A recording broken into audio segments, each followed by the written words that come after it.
Ang tanong, what is the preamble of the Universal Declaration of Human Rights? Kung bago ka sa channel na ito, huwag kalimutang pindutin ang like, subscribe button, at notification bell para otomatiko kang maa-update sa mga latest videos na tiyak na makakatulong sa iyo. Para ipaliwanag ang kasagutan sa ating tanong, naririto na po ang ating abang lingkod, ang ating Justice Buddy, Attorney Jeffrey Bahita.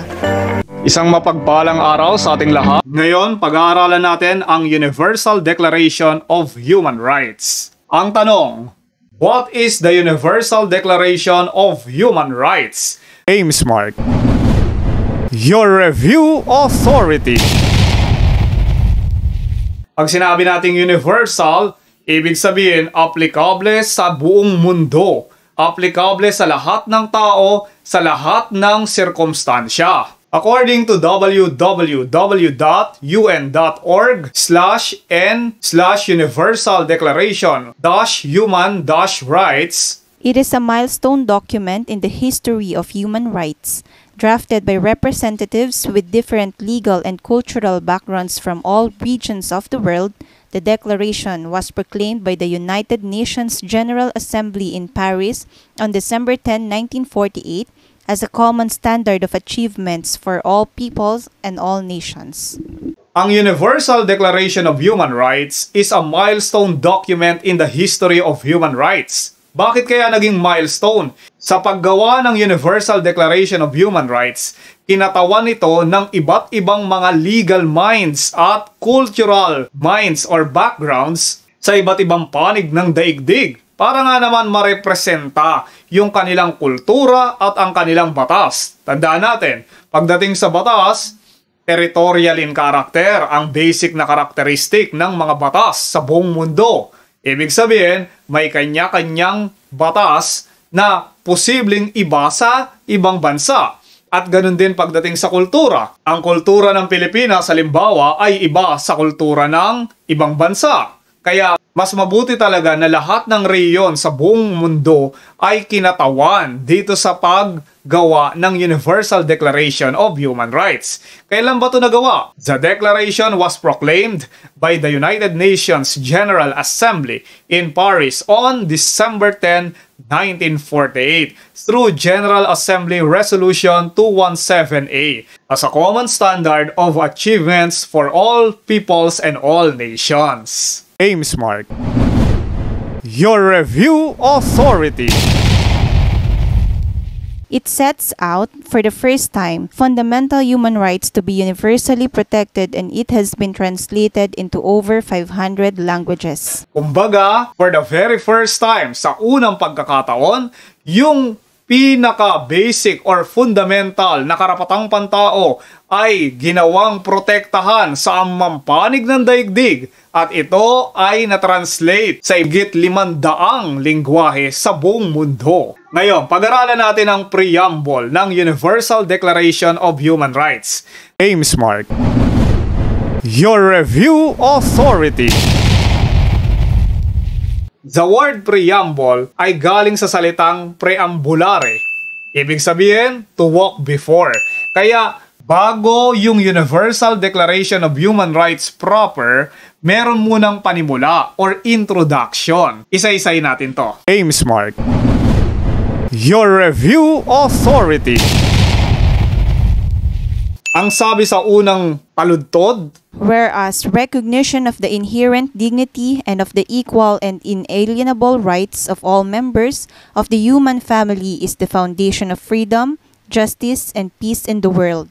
Yung pagkilala daw dun sa dignidad na nasa tao talaga mula nung ipinanganak siya at dun sa pagkapantay-pantay at hindi matatawaran na karapatan ng lahat ng tao ay isang pundasyon ng ating kalayaan, hustisya o katarungan at kapayapaan sa buong mundo. Dahil kung ginagalang natin o kinikilala natin ang dignidad ng lahat ng tao, wala tayong magiging problema. Hindi mangyayari ang mga kriminalidad at mga iba pang aberya sa paligid natin kung lahat tayo ay naggagalangan. James Mark. Your Review Authority. Sa ikalawang taludtod ng preamble, whereas disregard and contempt for human rights have resulted in barbarous acts which have outraged the conscience of mankind, and the advent of a world in which human beings shall enjoy freedom of speech and belief and freedom from fear and want has been proclaimed as the highest aspiration of the common people. Dito sa ikalawang taludtod, sinasabi na ang pagyurak o pagsasawalang bahala or ang pambabastos sa karapatang pantao ay nagresulta sa napakalupit or barbarong mga actions na talaga namang mapaminsala sa konsensya ng katauhan, at ito ay salungat sa pag-e-enjoy ng kalayaang magsalita, kalayaan sa paniniwala, at kalayaan mula sa takot at pangamba. Dahil itong mga karapatang ito ay ang pinakamataas na karapatan ng lahat ng tao na hindi dapat yurakan o bastusin ng kahit na sino mang nilalang. James Mark. Your Review Authority. Whereas it is essential, if a man is not to be compelled to have recourse as a last resort to rebellion against tyranny and oppression, that human rights should be protected by the rule of law.